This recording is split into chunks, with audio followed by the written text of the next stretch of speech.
We have one day before the trailer release a small clip of BUMI and who seems to be Roku, plus a new look at the bending of the characters.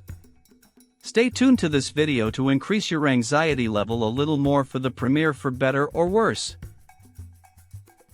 One day before the release of the Avatar trailer, a page called Master Your Element was leaked, which would be the official website for the Avatar live action. I say leaked because it has not been officially announced yet.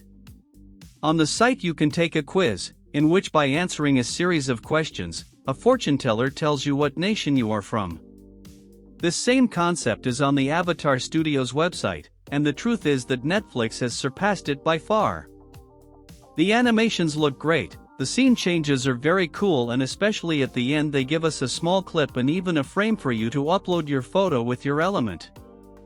The interesting thing is that we could see 3 new clips, all very short, but they show us some details to analyze. The first one is of BUMI, which we see for the first time, and we can see a little of his bending.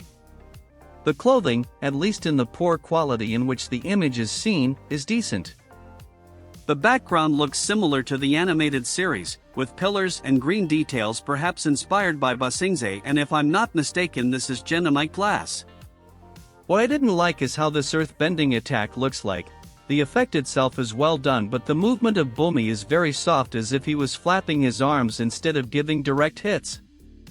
And yes, before you hate me, I know it's a clip of literally 2 seconds and in low quality, there is not much to justify, but it's just my opinion, and we will wait until we see the trailer tomorrow in which BUMI will surely appear.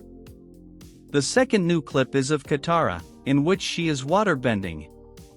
We see her in a forest as in some of the photos and sequences that came out previously. When I saw it for the first time, as I did with the trailer, it made me a little noise as she does her bending, but seeing it several times and especially in slow motion, the movements are fluid, real, and the water is descent. The third clip is of Aang, and is a cut out of the scene from the trailer, so let's skip it. Lastly, and the one that impacted me the most, is the Roku one.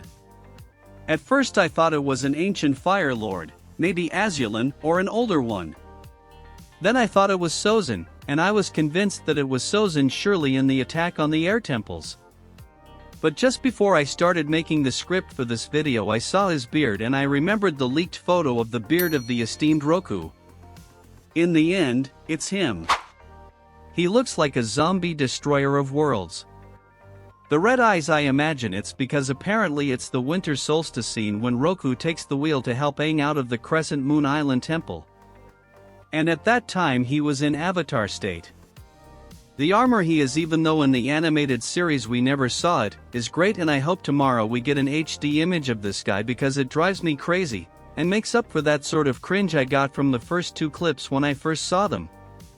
As I said at the beginning of the video, if you are like me, you are probably even more anxious for tomorrow's trailer, because it can be a marvel or we can start seeing weird CGI or strange movements of the actors.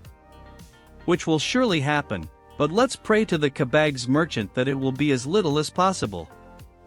Let me know what you think in the comments. See you tomorrow with the first look and analysis of the trailer.